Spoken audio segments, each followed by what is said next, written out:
दोस्तों नमस्कार। कैसे हैं आप?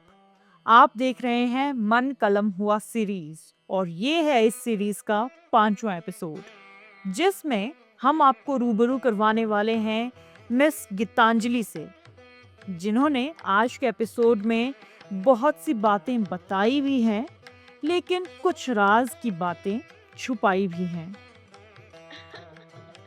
मैं इस शायरी को तो आपके क्वेश्चन का आंसर नहीं दूँगी इसका। और अपने प्रकृति प्रेम को गीतांजलि जी ने जीवन से किस तरह जोड़ा है और अपने मन की कलम से कागज के पन्नों पर उतारा है, जानेंगे हम, सुनेंगे हम आज के इस एपिसोड में।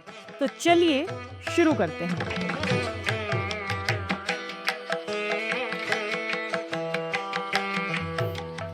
Geetanjali, thank you very much for coming. और कैसी हैं आप? मैं ठीक हूँ, आप कैसे हो? मैं ठीक हूँ।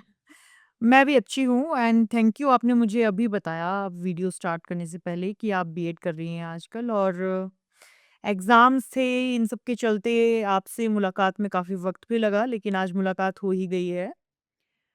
तो चलिए शुरू करते हैं और ऑडियंस को वेट नहीं करवाते हैं ज़्यादा। क्या सुनाने वाली हैं आज आप? अ, मैं आपको कुछ कविताएँ सुनाऊँगी जो मैंने खुद से लिखी हैं, पर मैं पहले शायरी से शुरू करना चाहूँगी। मैंने एक ऐसे छोटी-सी कुछ पंक्तियाँ लिखी थी जी। कि हमें परछाइयाँ बता देती हैं, हम उनसे नज़रें कहाँ मिलाते हैं। हमें हमें परछाई उनकी हुँ। परछाइयाँ बता देती हैं, हम उनसे नज़रें कहाँ मिलाते हैं। वो समझते हैं हम अकेले हैं, वो समझते हैं कि हम अकेले हैं, नहीं हमसे बातें करने हमारी तन्हाइयाँ आ जाती हैं। और इसकी प्रेरणा कहाँ से मिलती है गीतांजलि? मैं इस शायरी को तो आपके क्वेश्चन का आंसर नहीं दूँगी इसका, लेकिन मेरी जो कविताएँ लिखने की प्रेरणा की यदि यदि मैं बात करूँ, तो वो मेरे दैनिक जीवन के जितने भी अनुभव रहते हैं, उनसे ही मुझे अपनी कविता लिखने की प्रेरणा मिलती है। अच्छा, लेकिन इस शायरी में राज़ कुछ गहरे हैं। नहीं, नहीं, अब मैं बताऊँगी तो फिर मतलब वो बहुत ही लंबा एक टॉपिक चला जाएगा। ऐसा कुछ भी नहीं है, पर मैंने ये जो पंक्तियाँ लिखी थी, वो एक छोटे से मोमेंट पे लिखी थी, तो बस ऐसा कुछ ख़ास नहीं है इसमें। जी।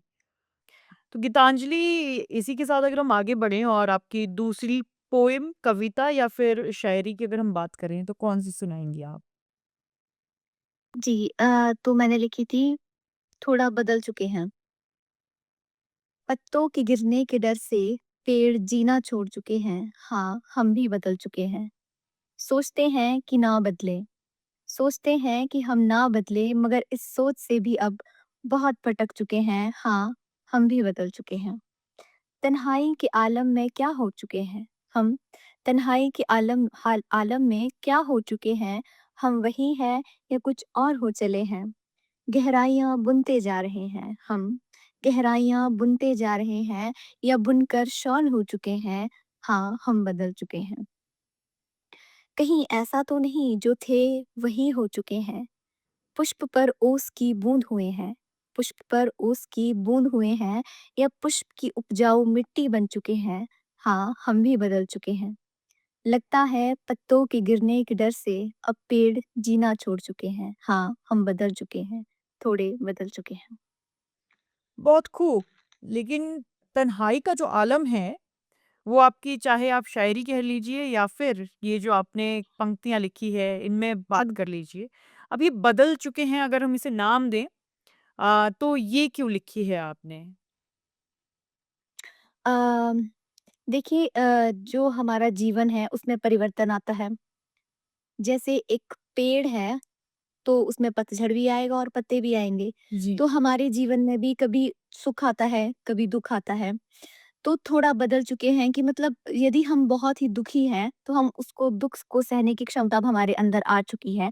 अब हम दुःख से विचलित नहीं होते हैं, यानी हम अब बदल चुके हैं। तो इसको इस संदर्भ में लिया जा सकता है। अच्छा, और तभी जी। आपने कहा कि पत्तों के झड़ने के डर से पेड़ पेड़ जीना जीना छोड़ छोड़ चुके हैं। और बीच में आपने कहा जी। कि पुष्प के ऊपर जो ओस की बूंदें हैं, वो बन चुके हैं या फिर पुष्प की उपजाऊ मिट्टी हो गए हैं हम। इसका क्या अर्थ जी। था? इसका अर्थ है कि पुष्प पुष्प पर जब ओस की बूंद पड़ती है तो वो बहुत सुंदर लगती है, बहुत आकर्षक लगती है। पर वो क्षणिक है, वो कुछ देर रहेगी, फिर गिरेगी और खत्म हो जाएगी, उसका अस्तित्व खत्म हो जाता है।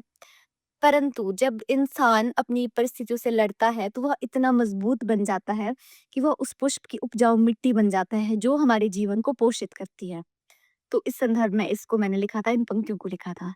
लेकिन फिर आपने बीच में कह दिया कि कहीं हम पहले जैसे तो नहीं हो गए हैं। तो वो पहले जैसे मतलब जब हमें जीवन की परिस्थितियां बहुत सताती है, या फिर यूं कहूँ कि जब हम एक नवजात शिशु होते हैं तो हमें जीवन की परेशानियों से डर नहीं लगता, हम विचलित भी नहीं होते। तो फिर मुझे लगता है कि जब हम बढ़ती उम्र के साथ चलते हैं, तो दुःख हमें परेशान करते हैं। पर जब हम यदि हम अपनी बाल्यावस्था में आ जाएँ, तो उस समय हमें कोई दुःख नहीं होता, कोई चिंता नहीं होती। तो फिर मैंने लिखा था कि कहीं हम वही तो नहीं हैं जो पहले थे।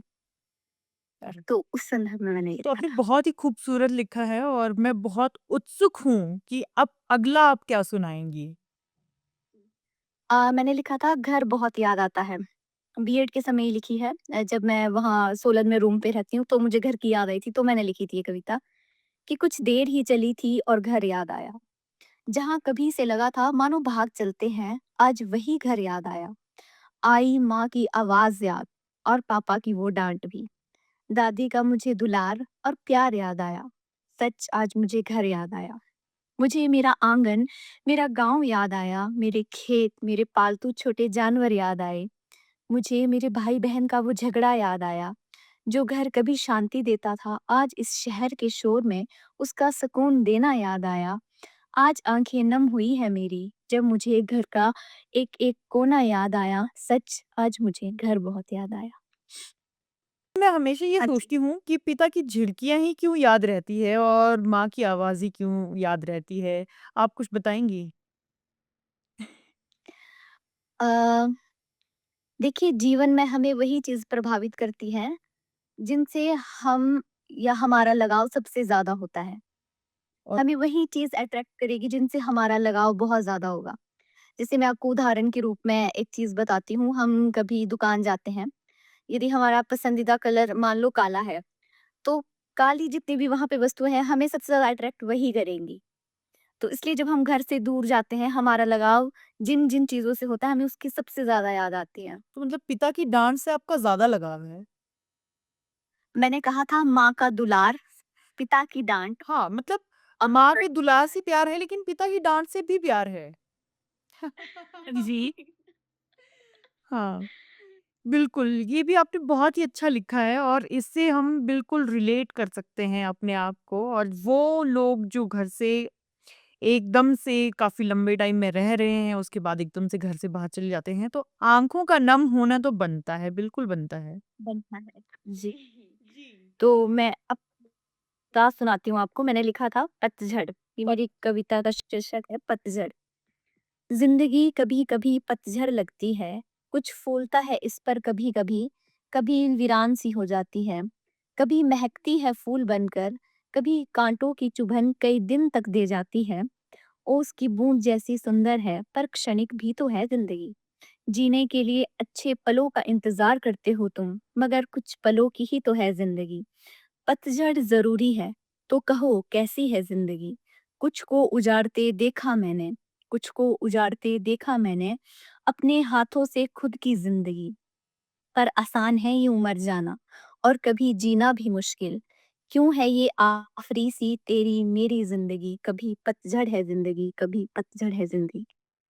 तो इस बार इस कविता में आपने अपनी हमारी या फिर सबकी ज़िंदगी को पतझड़ के साथ जोड़ा है।